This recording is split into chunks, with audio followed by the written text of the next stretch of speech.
2 सालों के बाद भगवान जगन्नाथ के रथ के पहिए एक बार फिर से मौसी बारी के तरफ बढ़ेंगे। भगवान जगन्नाथ रथ पर सवार होकर अपने भाई बलभद्र और बहन सुभद्रा के साथ 1 जुलाई को मौसी बाड़ी पहुंचेंगे। नमस्कार, एसडी न्यूज़ देख रहे हैं आप और मैं हूं आपके साथ गौरी रानी।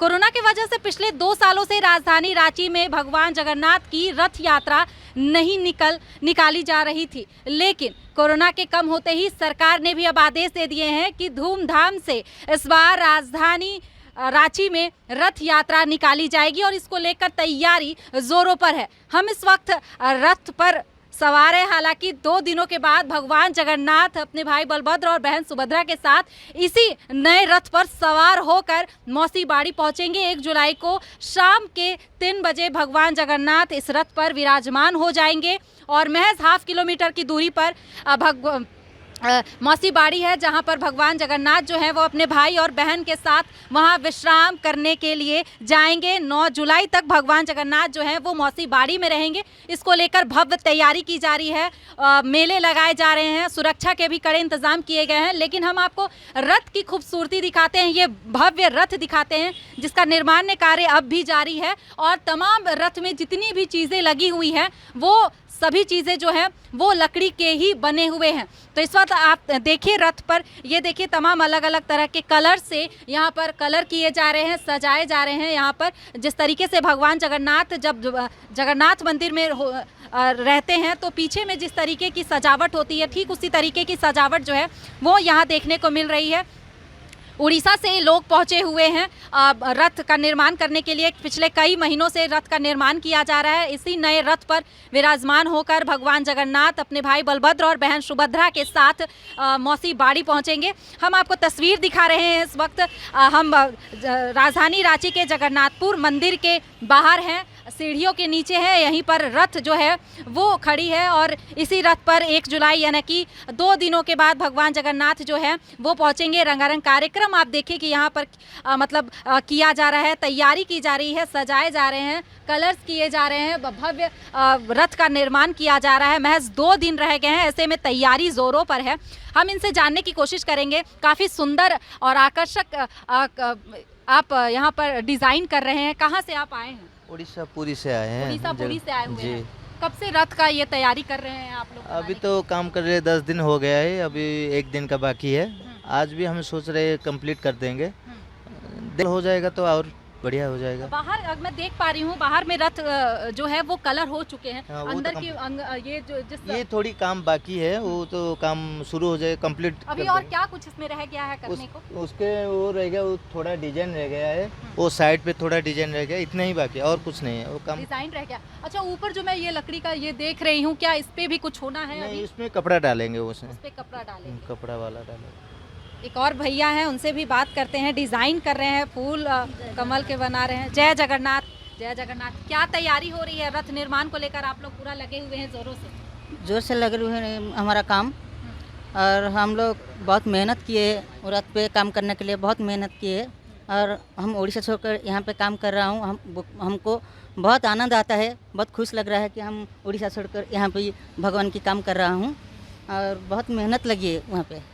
अच्छा, ये रथ के बारे में अगर मैं जानना चाहूँगी कि अगर मैं उड़ीसा की बात करूँ तो पुरी में जो रथ यात्रा निकाली जाती है, जिस रथ पर भगवान विराजमान होते हैं, वो उस रथ की अगर खासियत की बात करूँ तो सभी चीज़ें जो हैं वो लकड़ी के ही होते हैं।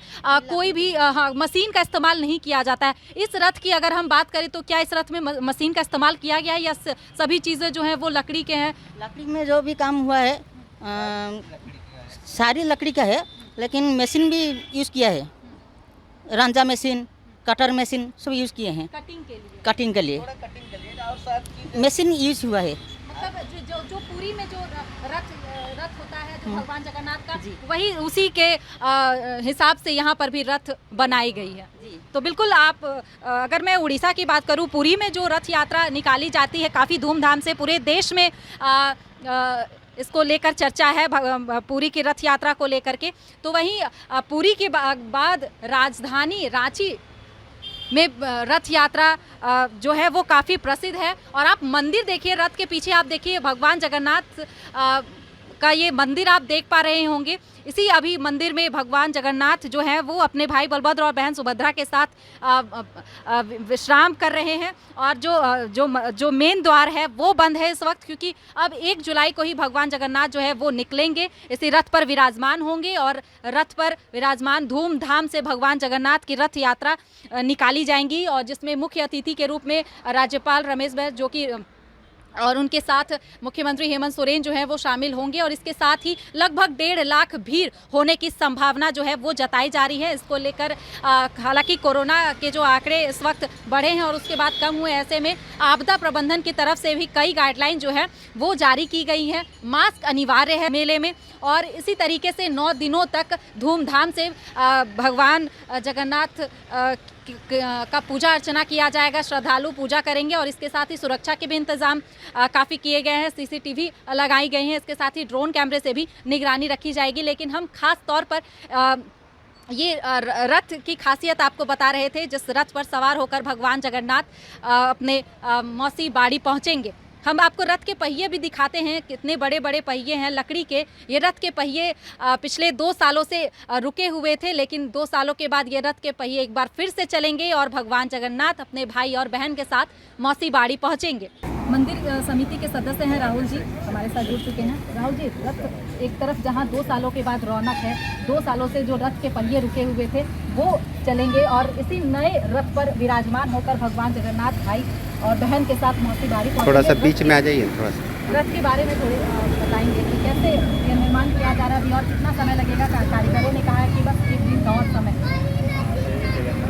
श्रद्धालुओं की तरफ से इस वर्ष जो 2 वर्षों के बाद कोविड-19 होने के कारण 2 वर्षों से रथ यात्रा नहीं हो पाई थी, इस वर्ष रथ यात्रा होने जा रहा है। इसको लेकर जितने भी श्रद्धालु थे जगन्नाथ महाप्रभु के, वो बहुत उत्साहित हैं, खुश हैं और एकदम मतलब जगन्नाथ के रथ खींचने के लिए तैयार हैं। और अब जो रथ हम लोग के सामने हैं, इसमें पूरी के कारीगरों ने अपनी कलाकृति को प्रदर्शित किया है सभी भक्तों के सामने। और ये रथ जो है अब लगभग जितनी भी कलाकारी है वो पेंटिंग की वर्क चल रही है, बाकी लकड़ी का कोई भी वर्क नहीं चल रहा है। कपड़ों से आज सजा दिया जाएगा जगन्नाथ महाप्रभु का रथ को। और सिंहासन, जिसको रत्न सिंहासन कहते हैं, जहाँ पे ब्रह्मदेव, इंद्रदेव और खुद यमराज उनके सिंहासन में विराजमान होते हैं। महाप्रभु जगन्नाथ जो कि विष्णु के 8वें स्वरूप हैं, वो अपने भाई और बहन के साथ इस नए रथ में विराजमान होकर सभी श्रद्धालु ना कि किसी पे का दुख सुख, छोटा बड़ा, अमीरी गरीबी, सबको विभेद करके महाप्रभु सबके सामने दर्शन करने के लिए आएंगे। 2 वर्षों का जो काल रहा है, उनके भक्तों को जो पीड़ा हुई है 2 वर्षों की, उसको हरने महाप्रभु इस रथ पे सवार होकर सबको अपना दर्शन से उनके सबके कष्टों को हरेंगे, कल्याण करेंगे। और हम ये प्रथम सेवक होने के नाते, चूँकि इस रथ की जो निर्माण कार्य हुई थी यहीं से प्रारंभ हुई थी, उसमें मेरे पिता ठाकुर नवीननाथ साहदेव का पिछले कुछ दिनों पहले देहांत भी हो गया था इस रथ निर्माण के दौरान, कुछ लोगों के कुचक्र के कारण। अब है कि उस पूरी परंपरा का निर्वहन जो 331 वर्षों का है, ठाकुर एनीनाथ साधु ने जब 1691 में जगन्नाथ मंदिर का निर्माण कराया था, आज 331 वर्ष हो गए इस परंपरा को निर्वहन करते हुए। विगत 2 वर्षों से जब रथ यात्रा नहीं भी लगी थी, तब भी सांकेतिक रूप से रथ यात्रा हुई। उसकी जो पूजा पद्धति है, जो उत्कल के ब्राह्मणों का जो नियुक्ति हुई थी 1691 में, वो आज भी यहाँ के जो महंती हैं, पारी हैं, उसके माध्यम से होती जा रही है। मैं इस पूरे कार्यक्रम में महाप्रभु का यजमान बनता हूँ, महाप्रभु को चेवर सेवा देता हूँ और महाप्रभु को गर्भगृह से इस रथ पे रथारूढ़ करने के लिए प्रभु को न्योता देता हूँ। जी, तो 1 जुलाई को गर्भगृह से निकलकर भगवान जगन्नाथ अपने भाई और बहन के साथ इसी नए रथ पर विराजमान होकर मौसी बाड़ी पहुँचेंगे। काफ़ी भव्य स्वागत किया जाएगा भगवान जगन्नाथ, और इसके साथ ही रथ मेले की तैयारी भी जोरों पर है। फिलहाल इस खबर में इतना ही। तमाम और खबरों के साथ बने रहने के लिए देखते रहें देश टीवी।